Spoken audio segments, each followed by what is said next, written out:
ಹೌದೌದು. ಕಳೆದ ಬಾರಿಯೂ ಅದೇ ತರ ಅವರು ಹೇಳಿದ್ದು ನನಗೆ. ಯಾಕೆಂದ್ರೆ ಇದೇ ರೀತಿಯ ಒಂದು ಸವಾಲು ಅವತ್ತೂ ಇತ್ತು. ಅವತ್ತೂ ಎರಡು ಪಕ್ಷಗಳ ಒಂದು ಮೈತ್ರಿ ಆಗಿತ್ತು. ಆ ಸಂದರ್ಭದಲ್ಲಿ ನಿಮಗೆ ಸೀಟ್ ಕೊಡೋಕ್ಕಾಗಲ್ಲ ಅನ್ನೋಂಥ ವಿಷಯನ ಕಾಂಗ್ರೆಸ್ ಪಕ್ಷ ಆವತ್ತಿನ ದಿನ ಅವರು ಹೇಳಿದರು. ಇವತ್ತು ಮತ್ತೆ ಅದೇ ಒಂದು ಸವಾಲು ವಿಚಿತ್ರವಾದ ರೀತಿಯಲ್ಲಿ, ಬೇರೆ ಬದಲಾದ ಒಂದು ರೀತಿಯಲ್ಲಿ ಆಗಿದೆ. ಸೊ ಇದನ್ನು ನಾವು ಯಾವ ರೀತಿ ಈ ಸವಾಲನ್ನು ಎದುರಿಸಬೇಕು ಅನ್ನೋ ಒಂದು ಪ್ರಶ್ನೆ. ಸೊ ಹಾಗಾಗಿ ಇದಷ್ಟು ಸುಲಭವಾಗಿ ತಗೊಳ್ಳುವಂಥ ನಿರ್ಧಾರ ಏನಿರಲಿಲ್ಲ. ಯಾಕೆಂದರೆ ಮೊನ್ನೆವರೆಗೂ ನಮಗೆ BJP ಪಕ್ಷ ಆ ಸೀಟನ್ನು ಉಳಿಸ್ಕೊಳ್ಳುತ್ತೆ ಅನ್ನೋವಂಥ ಒಂದು ವಿಶ್ವಾಸ ಇತ್ತು.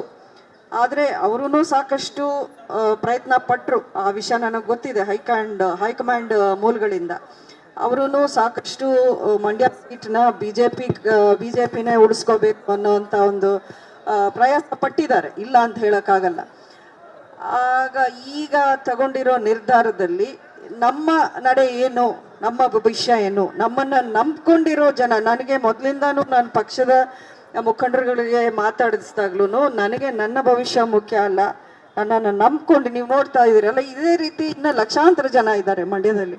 ನಮ್ಮನ್ನು ನಂಬ್ಕೊಂಡು ನಾವು ಎಲ್ಲ ಬಿಟ್ಟು ಏನೇ ಹೆದರಿಕೆ ಬೆದರಿಕೆ ಬಂದ್ರೂ ಲೆಕ್ಕಿಸದೆ ನನ್ನ ಜೊತೆಯಲ್ಲಿ ಇದ್ದವರೇ ಇವರೆಲ್ಲ. ಸೊ ಅವ್ರನ್ನ ಕಾಪಾಡಬೇಕಾಗಿರೋ ಒಂದು ಕರ್ತವ್ಯ, ಒಂದು ಜವಾಬ್ದಾರಿ ನನಗಿದೆ.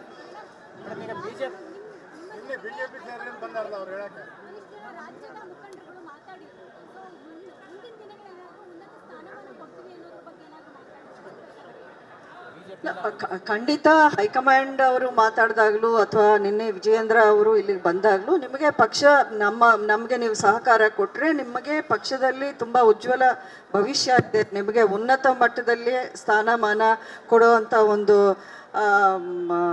ಒಂದು ಐಡಿಯಾ ಹೈಕಮಾಂಡಿಂದಾನೇ ನಮಗೆ ಸಿಕ್ಕಿದೆ.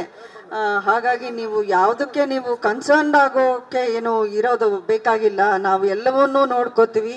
ನಿಮ್ಮ ಕಾರ್ಯಕರ್ತರನ್ನು ನಾವು ಕೈ ಬಿಡೋವಂಥ ಪ್ರಶ್ನೆ ಇಲ್ಲ. ನಾನು ಮೊದಲಿನಿಂದನೂ JP ನಡ್ಡಾ ಅವ್ರನ್ನ ಭೇಟಿ ಆದಾಗಲೂ ಅದನ್ನೇ ಹೇಳಿದೆ.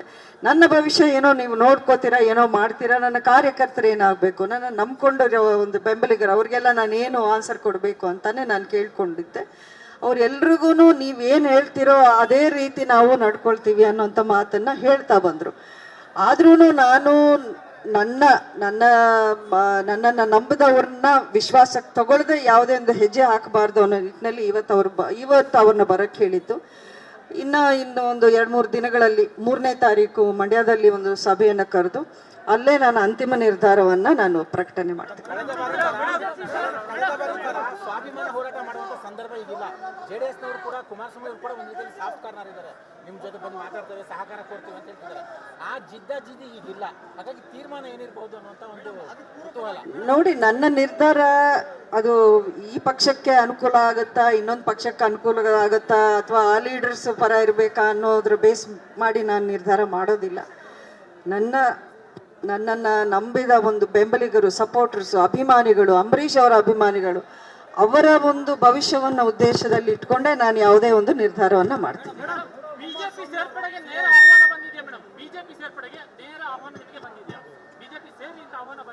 ಹೌದು ಹೌದು ಬಂದಿದೆ.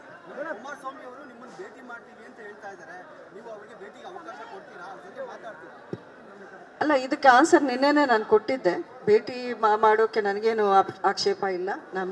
ನಾನು ಹೇಳಿದೆ, ಇದು ಅಂಬರೀಷ್ ಅವ್ರ ಮನೆ, ಇದು ಎಲ್ಲರಿಗೂ ಓಪನ್ ಹೌಸೇ. ಇದು ಯಾರು ಬೇಕಾದರೂ ಇಲ್ಲಿ ಬಂದು ಭೇಟಿ ಆಗ್ಬೋದು, ಮಾತಾಡ್ಬೋದು. ಅದರಲ್ಲೇನು ಆಕ್ಷೇಪ ಏನಿಲ್ಲ.